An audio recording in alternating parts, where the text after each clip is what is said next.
finished off in November last year. I want to go 3-0 this year. Took a little late start. We were supposed to fight in March, then April, then it turned out May. Quick turnaround puts me right back on schedule, and that's it. I'm happy to have a big opportunity here. Main event, Dan Ige got the green light from my manager, and we took it. We jumped. Dan Ige has my full attention. A win over him puts me in that mix where, you know, if you want to fight, man, you got to stay busy. And if it's one thing I showed, it's that. You know, everyone thought the last one was going to be a scrap too, you know, and I dominated there. We'll see how it plays out, man. Dan's a tough kid. You know, he comes from a great camp, and I'm going to go out and just do what I do, and I expect to finish.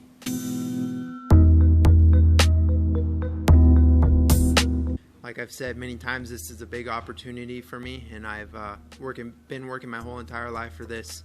Made a lot of sacrifices to be here, and I'm just super grateful. I'm happy, I'm pumped up, I'm excited, and I'm pumped up to go out there and showcase what I have to offer and bring out the best version of myself. I mean, I do respect him, but in the cage, I don't, because I'll do anything to win. If I gotta bite his jugular, I'll bite his jugular. Like I'm different. I'm out there, and I'm gonna try to win. I'm gonna try to take your head off for every second of the fight. But he's definitely talented. He's skilled. He's slick. He's a finisher. So he's dangerous. And but I'm very aware. I know my distance well, and I can take the fight anywhere. I can take it to the ground. I can keep it standing. I can dictate where the fight takes place. So I feel like I'm counted out, which is kind of nice. But I'm gonna go out there and shock a lot of people.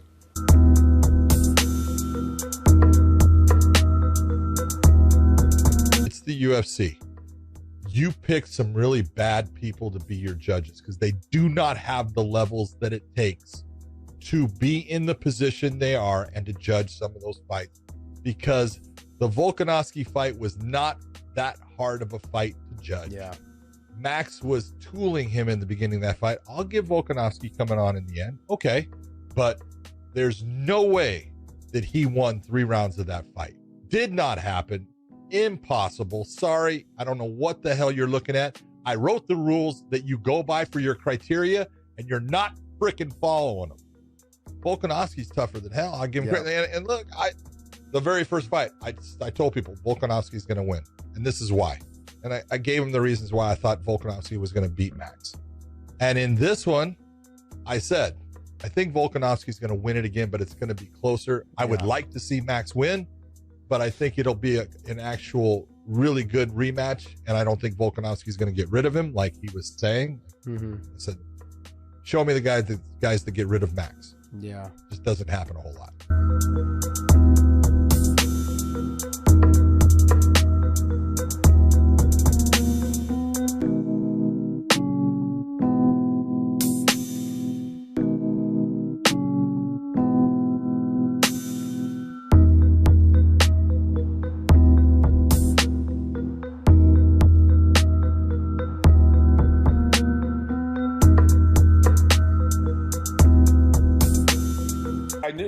There's no way in hell that Usman was going to do that with what he did with Colby, because George is a different level striker. And let me tell you something. You know, a lot of people, they don't understand the concept of well, if you did it with this guy, why'd you do it with this guy? Well, there's a difference of wrestling, okay, or the threat of a takedown. When Usman and Covington, they both fought, they didn't give a damn about taking anybody down. They just wanted to slug it out. They were not going to try to wrestle. And Usman did not want to wrestle him whatsoever. Did you see him shoot one time or even threaten one time? No. Why? Because he wanted to beat him up with a stand-up. You know, if anything, Covington might have tried halfway takedown. I don't remember if he did. But both of those guys was going to be a stand-up fight. Let me tell you, if he decided that's what he was going to do with George, it would have been a short night. George would have took care of it.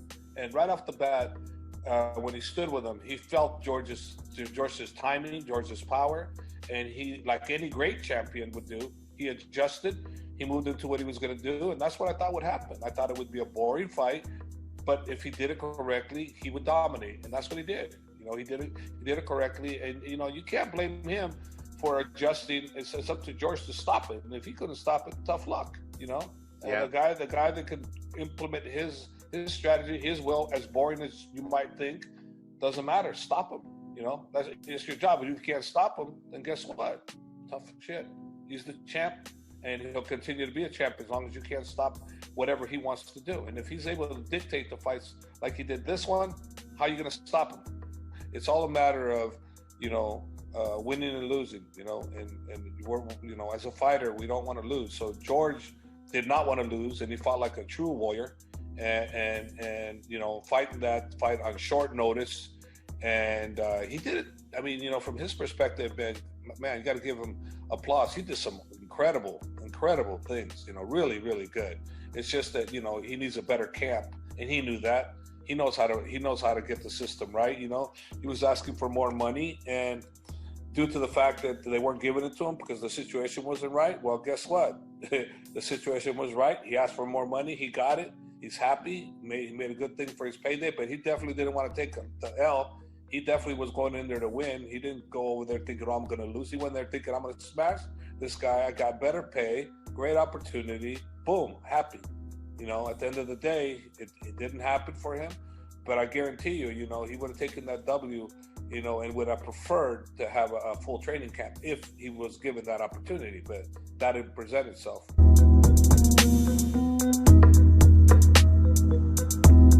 I don't know why everybody's running that narrative that he came in on short notice. He was training his whole camp with Dustin Poirier. You know, he's been training for the last 6-7 months on his little fight island. You know, he should have went to Telemundo and done the cornhole championships over there and reinvented himself, because last time he said he was on that island, he came back and, you know, he was knocking people out and nobody could stop him. So he has no chance the last 5 rounds. I mean, he knows that deep down inside, that I have a different level to my game than Marty Fake Newsman. And he knows that deep down inside. That's why he's not going to step in the octagon with me. Last time we trained, he got knocked out unconscious with a high kick. I faked a takedown, came up. So he knows who's his daddy is. You know, I'm Jorge Masvidal's father. That is my son. I'm the king of Miami. I'm Miami's champion, and anybody can come get it. I ain't gonna pick and choose easy fights and try and say who I'm gonna fight. I'll take anybody because I'm the best in the world, and that's what the best in the world does. Definitely a part of me felt like it should have been. It should have been me. I mean, the fans want to see me fight him again, and you know, it's a fight that makes the most sense. You know, like being Marty Fake Newsman, if I would have won the last fight like that, I would never accept taking a win like that, because that's not a win. That was corruption. I'm not going to fake foul calls and fake nut shots and fake eye pokes and all the controversy there was with the finish. I stood right up. I was like, dude, I'm not finished. What are you talking about, dude? I slipped on a banana peel. I was fine. You know, I was completely coherent and responding to the shots. I was defending the back of my head intelligently. So to take a win like that and never want to redo it, Marty Fake Newsman's a coward. And, you know, we're going to find out if he wants, you know, to settle this like real men should, and we need to do round 2. You know, there's levels to this shit, you know, and Marty Fake Newsman is not on my level, and that's why I'm a little upset that I didn't wrestle him the first time, because I know he's not on my level wrestling, but I wanted to prove a point in that fight. You know, I wanted to knock him out unconscious, but, you know, seeing that fight and how much he struggled to take down the Street Judas, I mean, that's pathetic, dude. Street Judas was getting taken down by lightweights, by featherweights, by bantamweights, and a Sun Sao. You know, he's been beat by everybody under the moon with double-digit losses, like 15 losses, so from people you never heard of. So the fact that Marty was struggling so much in the takedowns, and I've trained with Street Judas before, I know how bad he is with wrestling. You know, you could blow wind at him and he'll fall over and be taken down. So to see Marty struggle so much showed me, you know, how bad Marty is at wrestling. There's a reason he was D2 and I was D1. And when I fight him in the next fight, you know, he's going to be exposed, and I'll expose his wrestling. You know, I learned a lot the first time I fought Marty Fake Newsman, and you know, I've made a lot of adjustments in my game. And, you know, like I said, Colby Chaos Covington 2.0 is coming back, and, you know, you haven't seen the best of me yet. So just another element and fold in the wrinkle that I got to see Marty Fake Newsman go to work. And, you know, he's a boring fighter. That's why they call him Snoozeman. And, you know, that's what he did. He put the fans to sleep, and, you know, he's playing footsies out there. It was the ultimate footsies championship. He's stomping on his foot the whole time, just hugging him up against the cage, you know, whispering stupid shit in Street Judas's ear the whole time. I mean, who wants to see that shit? That shit's not entertaining. I feel bad for all the people that purchased their pay-per-view.